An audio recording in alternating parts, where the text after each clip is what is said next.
Nandito na naman tayo mga ka-Oragon sa ating cooking edition. Ang recipe natin ngayon ay sinigang sa miso.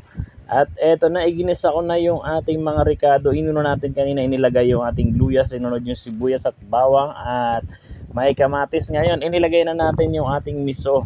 Yun.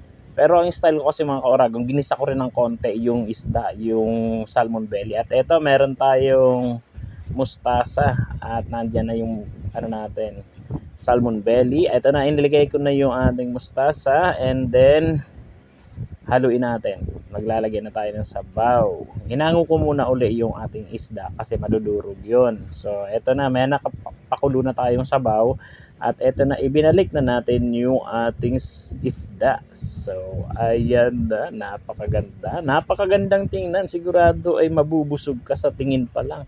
Ulam na, ayun, swak na swak ang ating ulam at nakakahigop na naman tayo ng masarap na sabaw. Ayun, kasi minsan ay kakain ka sa restaurant, di ka masasatisfied. Eto, only masagana, kargado sa ricado at yung gulay dinamihan namin. Ayan na, saglit na lang at matatapos na tayo. Yan ang ating recipe for today. So that's all, thank you and higop muna, tikman muna natin.